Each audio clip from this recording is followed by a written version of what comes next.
The glass doors of Pinnacle National Bank swung open on a gray Tuesday morning in late October, and the lobby went quiet in the way lobbies do when something feels out of place.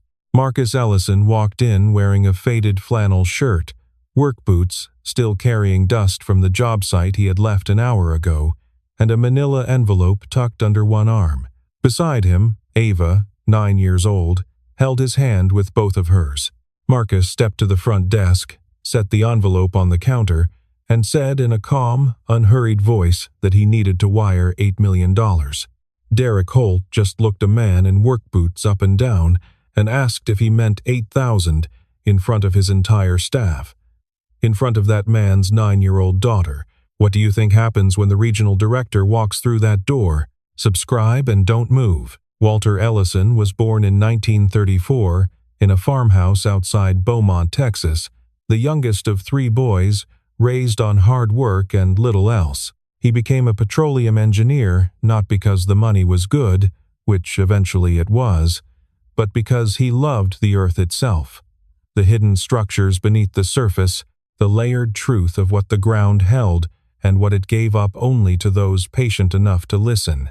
He spent 41 years mapping subsurface formations along the Gulf Coast, working through 2 offshore rig fires, a Category 4 hurricane that flattened his neighborhood and killed his neighbor's dog and took the roof off the church where he had been married, and the death of his only daughter, Ellen, when his grandson Marcus was 12 years old. After Ellen died, Walter did not grieve in private the way some men do, retreating into silence and solitude like a wound sealing itself off from air. He drove 4 hours every weekend from Galveston to Corpus Christi to attend Marcus's baseball games. He showed up to every school play, every science fair, every graduation, wearing the same steel-toed boots until the soles gave out and then having them resoled rather than replaced. He drove a 1987 Ford pickup that had more than 200,000 miles on it and had never once been to a dealership for anything other than an oil change. No one in Galveston knew Walter Ellison was wealthy. This was not an accident. Walter believed that wealth was among the least interesting things a person could be known for, and he arranged his life accordingly. He invested quietly and carefully over decades, accumulating mineral rights, royalties from properties most people had forgotten existed, compounding interest in accounts he never mentioned and never spent, from except to give Marcus a down payment on his first house and to put a new roof on the school where Ellen had once taught 3rd grade. Walter died 6 months before that gray Tuesday morning in October, quietly in his sleep at the age of 89, in the same house he had lived in for 51 years. His will was 4 pages long and entirely clear. Everything went to Marcus James Ellison, and on the final page, in handwriting that was shaky but deliberate, 7 words that served as both instruction and philosophy. Take care of Ava. The rest will follow. The documents Marcus carried in the manila envelope were complete in every regard. A notarized will authenticated on every page.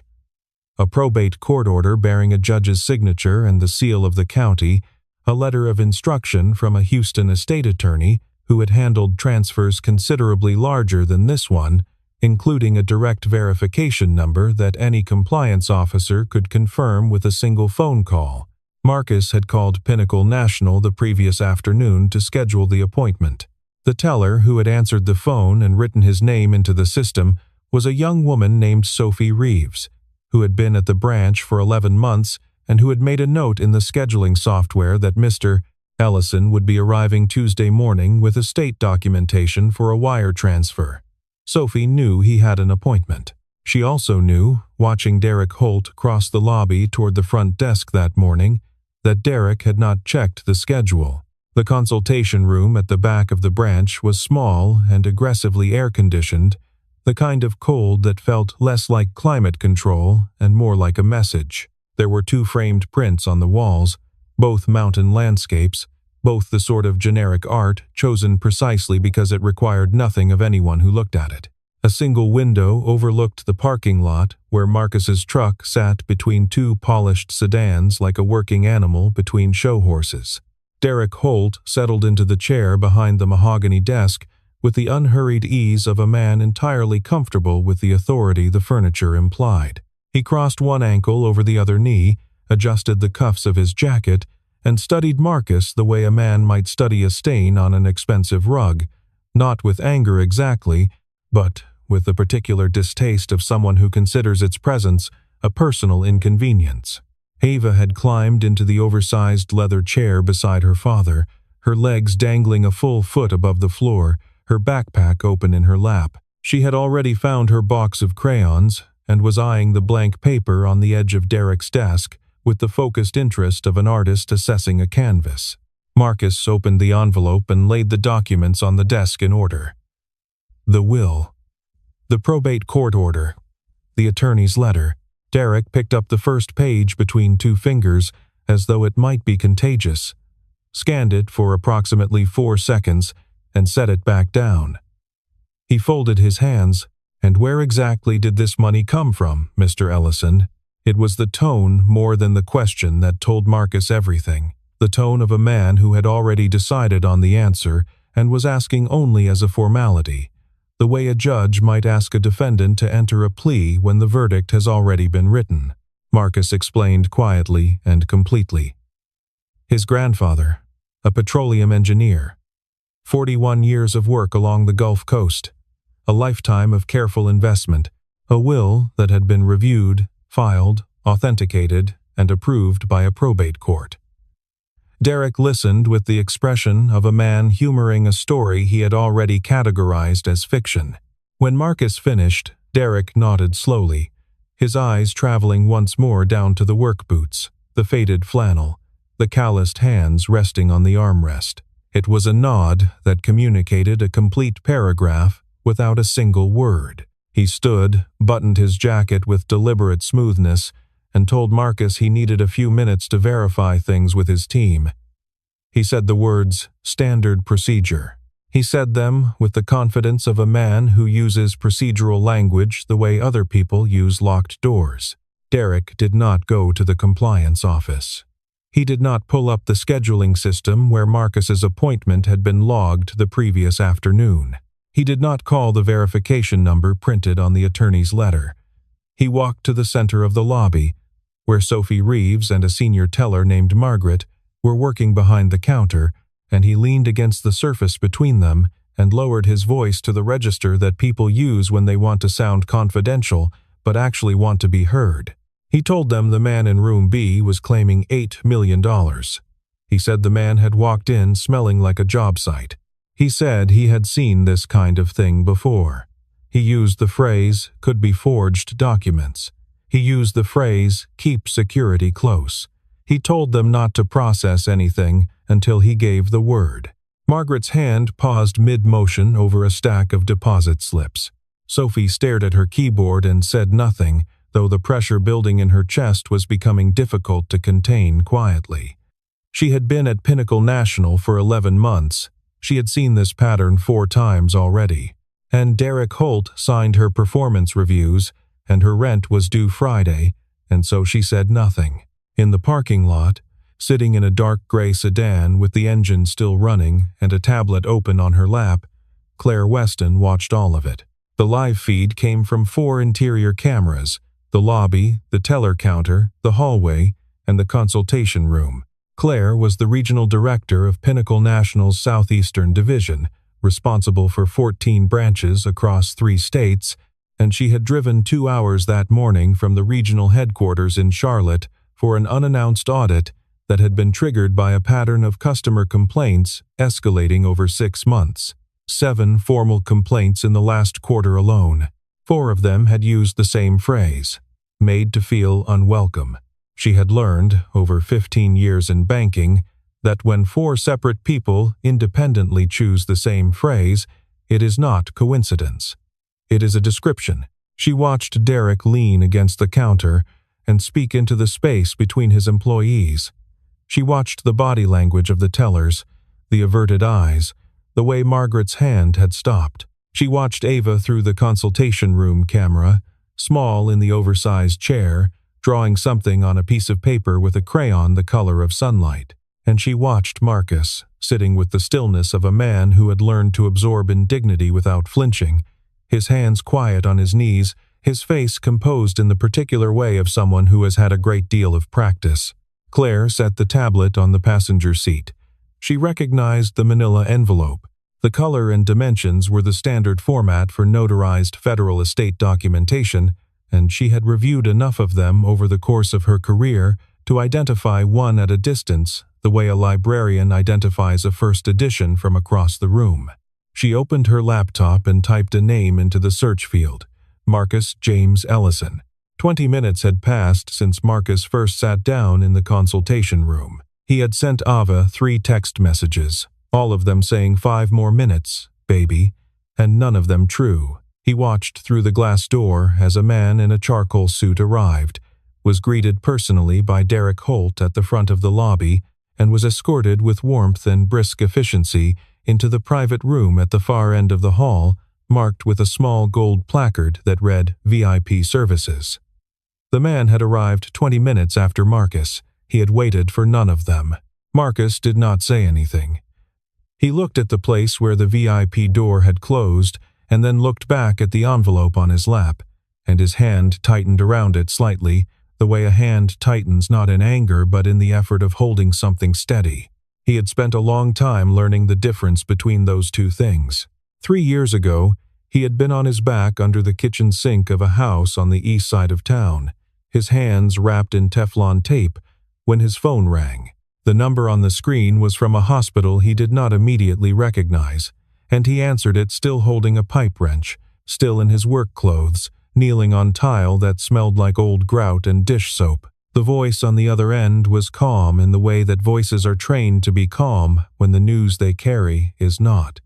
The woman said she was calling about Rachel Ellison. She said Rachel had been brought in at 4:17 that afternoon, following a traffic incident on Maple Avenue. By the time Marcus arrived at the emergency room, still in his flannel shirt, still with a strip of Teflon tape stuck to the back of his wrist, the doctors were already speaking in the past tense. A delivery truck had run a red light. It had happened in the space of a second, on an ordinary Tuesday afternoon, while Marcus was under a sink on the other side of town, and Ava was at school learning her multiplication tables, and Rachel was on her way home from the grocery store with a bag that still had cold things in it. The hospital had called at 4:42. Marcus had arrived at 5:19. 26 minutes too late to be anything other than a man arriving at the end of a story. After Rachel died, Ava stopped drawing 3 people in her pictures. It happened gradually and then completely. The way certain changes do, not all at once, but across a series of drawings over the weeks that followed, until one day Marcus realized that the third figure had simply stopped appearing, and he could not identify the exact moment it had gone. The figures in her drawings became 2, one tall, one small, a father and a daughter, standing in houses made of crayon lines and good intentions, with suns that were always yellow, and flowers that were always red, and a sky that was always, relentlessly, blue. Marcus had kept every one of them. They were in a folder in the top drawer of the desk in his home office, beside Ava's birth certificate and his marriage license and a photograph of Rachel laughing at something he had whispered during their wedding vows, her head thrown back, her eyes closed, her joy so complete it seemed to radiate beyond the edges of the frame. He had looked at that photograph on more mornings than he could count, standing in the kitchen in the early dark before Ava woke up, learning slowly and imperfectly to carry the weight of someone else's absence alongside everything else a person carries when they are the only one left.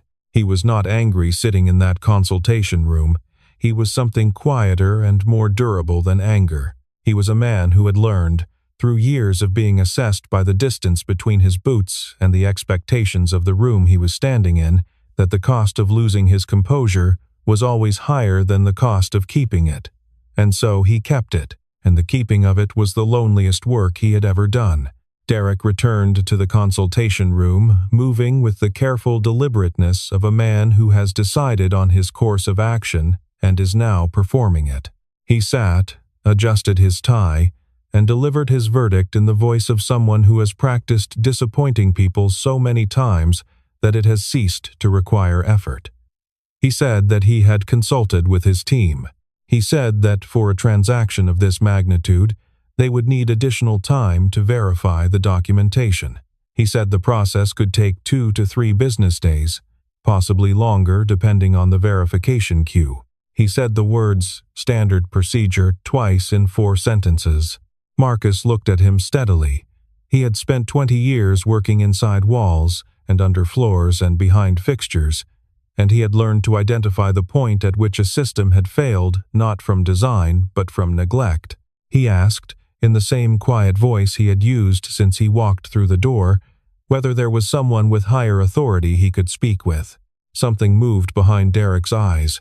The suggestion landed the way certain kinds of truth land, not with a crash but with a slow, cold settling, like frost forming on a surface overnight. His jaw tightened. His smile, which had never entirely reached his eyes, hardened into something that no longer resembled warmth of any kind. He said, with a pause that was precisely long enough to be intentional, that he was the highest authority in this branch. The phone on the desk rang. Derek's expression shifted. He looked at the phone for a moment, as though it had interrupted something important, then picked it up. He said his name. He listened. The color in his face began a slow retreat, moving back from his jaw and his cheeks like a tide pulling away from shore. The call lasted 70 seconds. Marcus counted them without meaning to, the way a person counts when they are sitting very still and the room is very quiet and something is happening that they cannot yet name. Derek set the phone down. He turned toward Marcus. He opened his mouth, closed it, opened it again. When he spoke, the word he used was "sir," not the "sir" from the lobby, which had been a hollow syllable wrapped around contempt and tied with a bow. This "sir" was different. This was the word of a man who had just understood, with sudden and complete clarity, the precise nature of his own mistake. Marcus did not smile. He did not nod. He simply looked at Derek Holt with the level patience of someone who has been waiting a very long time for the room to catch up to what he already knew. At the teller counter, Sophie exhaled. She had not realized she had been holding her breath. She glanced once toward the consultation room, then back at her keyboard, then down at her hands. She found herself wondering how long the woman on the phone had been in the parking lot. She found herself wondering how much she had seen. She had seen everything. Claire Weston came through the front doors of Pinnacle National Bank at the exact moment Marcus and Ava were walking toward them. She stopped in the entrance, not stepping aside, not apologizing for blocking the path. She stood and read the situation with the attention of someone trained to understand a room in the first 15 seconds of being inside it.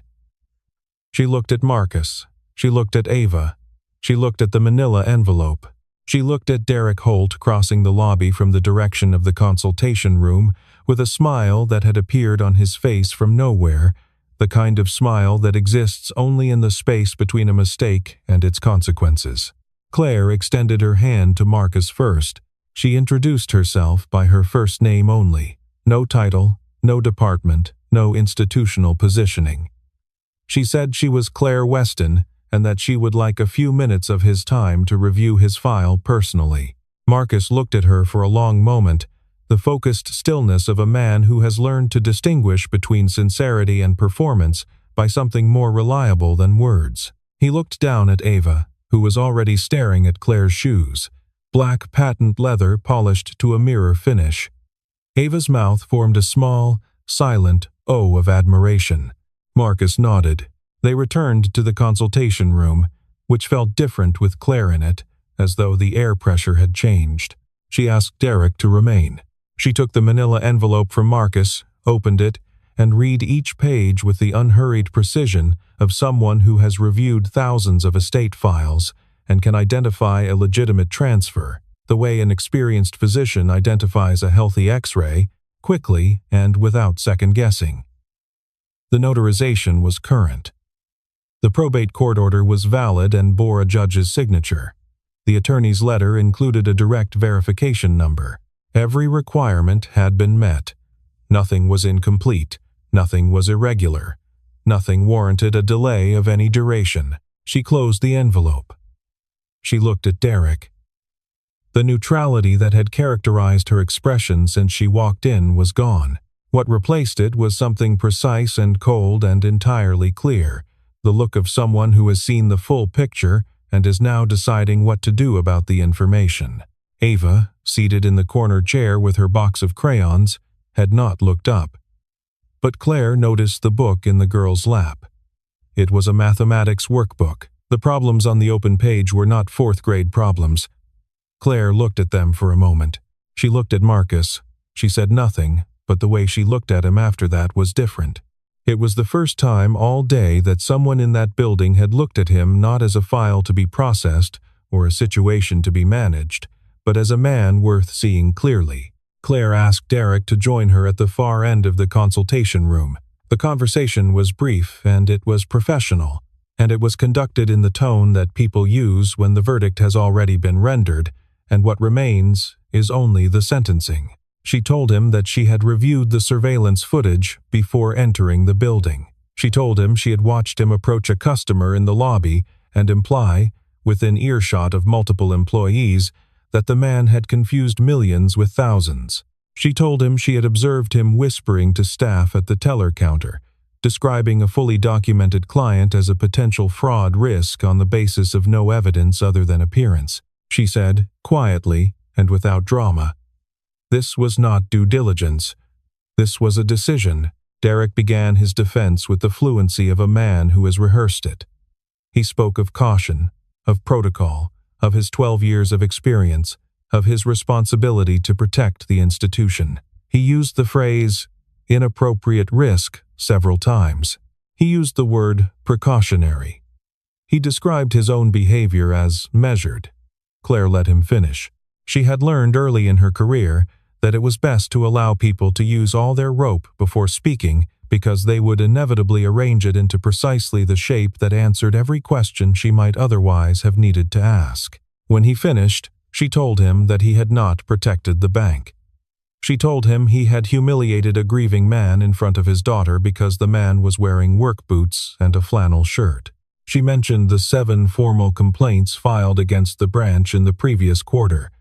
She mentioned the 4 that had used the identical phrase. She told him she had not driven 2 hours that morning by coincidence. Ava had stopped turning pages. Her fingers rested on the open book, and she looked at no one in particular. But her face had the particular stillness of a child who was listening to every word. Derek said nothing. His hands, resting on the mahogany desk, were not entirely steady. After Derek was excused from the room, Claire turned to Marcus and told him she was sorry. Not in the way that institutions apologize, with language calibrated to limit liability and redirect responsibility. She said it in the specific and particular way of someone who understands that an apology, to mean anything at all, must be exact. She said that what had happened that morning should not have happened. She said it did not reflect the standards she held for every branch under her responsibility. She said she would like to process his transfer personally if he was willing to allow her to do that. Marcus was quiet for a moment. He looked at his daughter, who had resumed drawing, bent over the paper with the focused serenity of a child entirely at home in her own world. He looked back at Claire. He said yes.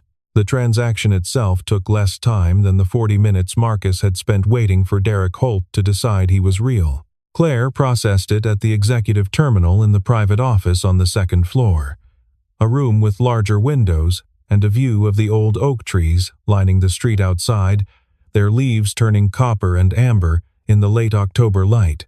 She entered the authorization codes without ceremony and confirmed the wire transfer while Ava sat in the corner of the room drawing something new, her crayon moving across the paper in the absorbed silence of a child who has already moved on from everything the adults are still carrying. When it was done, Claire walked Marcus and Ava to the hallway. At the top of the stairs, Marcus stopped. "You didn't have to do that," he said. Claire met his eyes. "I know," she said. "That's why I did." She did not explain further. There was nothing to explain. It was the answer of someone who does not require recognition for doing what is simply right. and Marcus recognized it for exactly what it was. Ava reached up and took her father's hand. "Dad," she said, in the clear and certain voice of a 9-year-old delivering a verdict. "She's nice." Marcus looked down at his daughter. The lines around his eyes softened. "Yeah," he said. "She is." They walked down the stairs and through the lobby, and Marcus held Ava's hand the way he always held it, with his whole hand, as though she were the most important thing in any room he had ever been in. Claire stood at the top of the stairs and watched them cross the marble floor and push through the glass doors and walk out into the gray October morning toward his truck, which sat in the parking lot between two polished sedans, dented and salt-worn and completely unashamed of what it was. Sophie Reeves caught Claire on the landing before she reached the bottom step. "Ma'am," Sophie said, "Mr. Holt just called HR." Claire did not stop walking. "I know," she said. "I filed the incident report before I walked in." Sophie stood on the landing for a moment after Claire had continued past her, and then she went back to her desk, opened the bottom drawer, and took out the small notebook she had been keeping since her 3rd week at the branch. She opened it to the first entry, dated 11 months ago, and read through what she had written. Then she turned to a fresh page and began to write what she had witnessed that morning, in the careful, precise handwriting of someone who understands that some records matter. Derek Holt was suspended before the end of the business day, pending a formal internal investigation. The investigation would examine not only the events of that Tuesday in October, but the full pattern of service behavior that had generated 7 formal complaints in the previous quarter. Sophie submitted her written statement before 3 in the afternoon. It was 12 pages long. It contained dates, customer names, and detailed accounts of 4 separate incidents she had personally witnessed, including the one that morning. Claire received it, read it in full, and ensured it was incorporated into the formal record. The corner office sat empty by Wednesday morning. Derek's nameplate had been removed from the door. The door was closed. Marcus drove home through Charlotte traffic with Ava in the passenger seat working through her mathematics workbook, pausing occasionally to ask him whether her answer was right and accepting his answer with the mild skepticism of a child who already suspects she is smarter than the available adults will confirm. He printed the wire transfer confirmation when he got home and folded it in half and put it in the drawer of his home office, in the same place he kept Ava's birth certificate and his marriage license and the photograph of Rachel laughing at the wedding. That evening, after Ava was asleep, he sat at the kitchen table in the quiet of the house and looked at the light above the stove and thought about his grandfather. He thought about the phone call at 5 in the morning.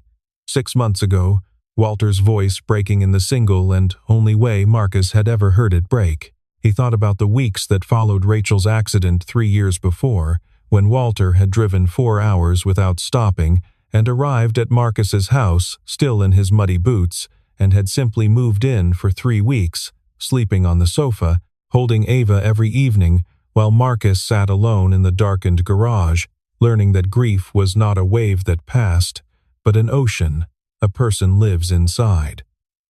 Walter had never said it would be all right. He had never offered that particular comfort, which would have been a lie and which Walter Ellison was constitutionally incapable of telling. He had simply shown up, morning after morning, until Marcus remembered how to stand.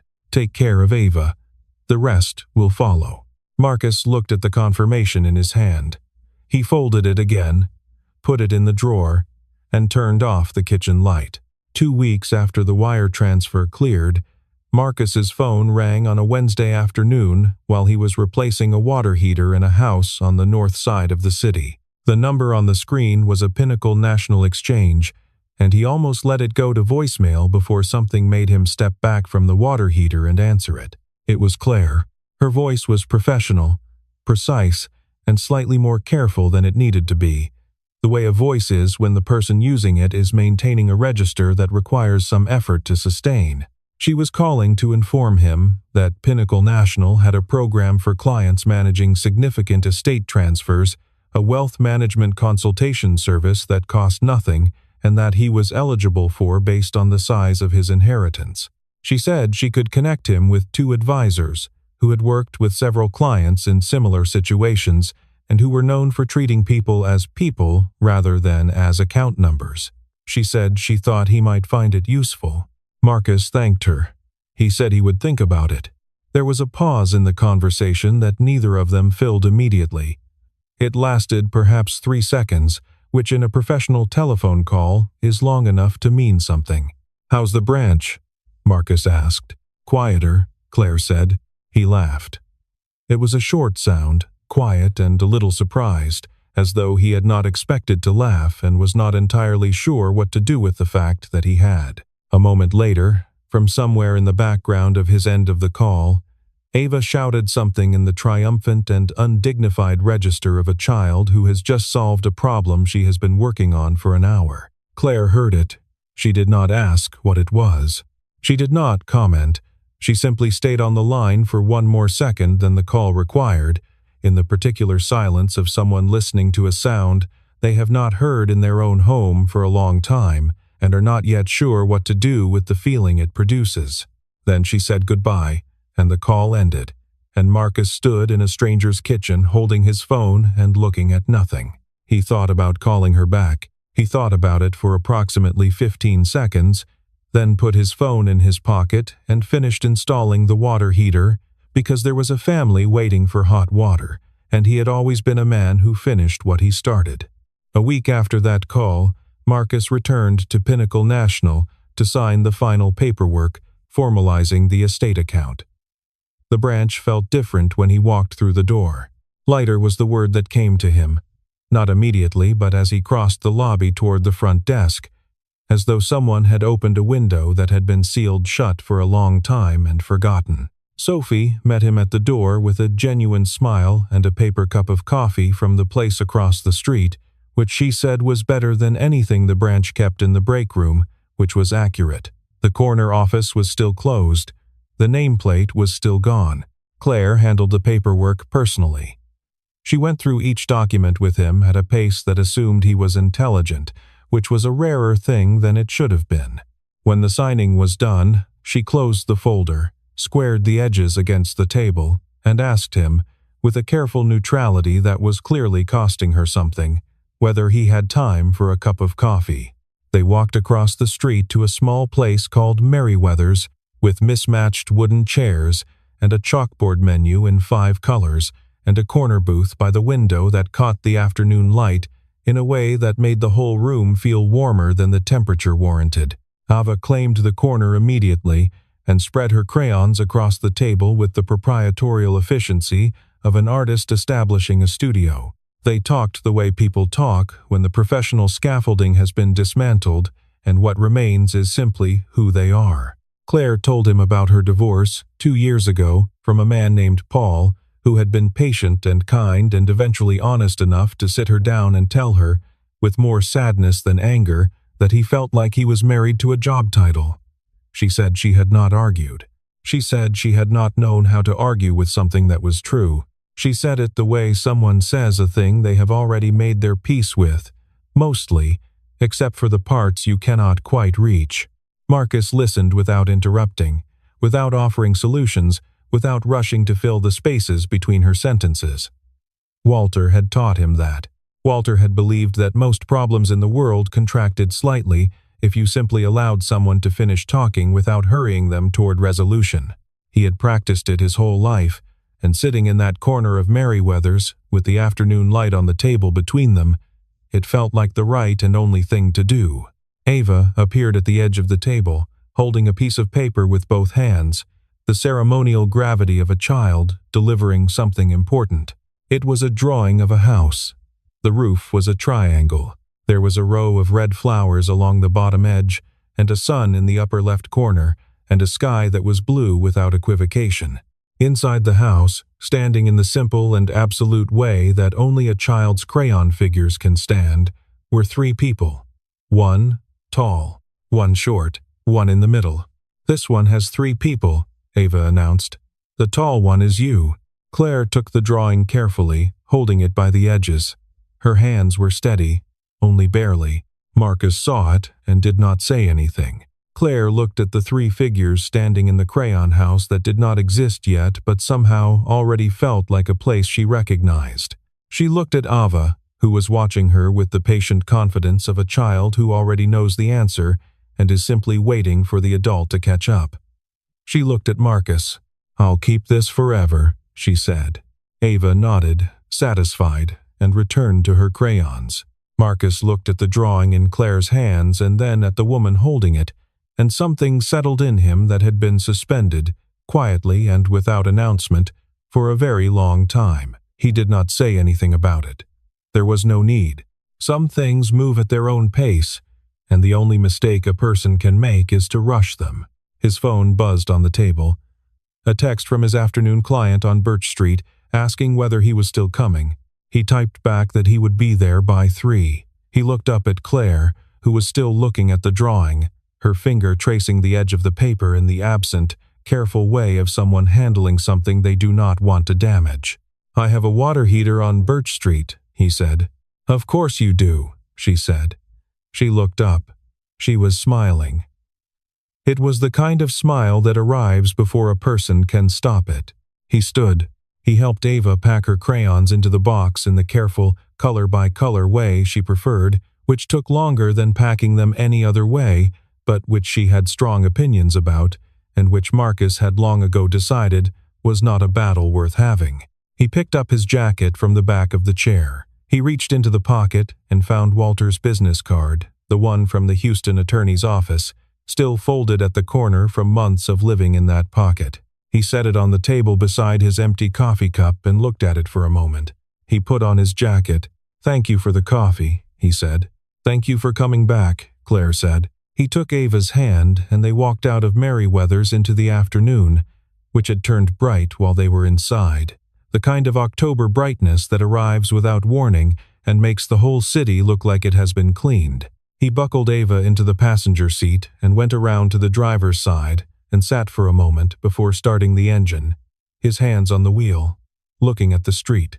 Marcus Ellison had spent 10 years fixing things other people had broken, pipes and systems, and the small, critical failures that happen inside the walls of houses where people are trying to live their lives without everything falling apart. He was good at it. He was patient with it. He understood that most things, if you give them enough time and the right attention, can be made to work again. He was only now learning that some things did not need fixing at all. They only needed time. He started the engine, pulled out of the parking spot, and drove toward Birch Street, where a family was waiting for hot water and where the work was ordinary and necessary and exactly the kind of thing he had always known how to do.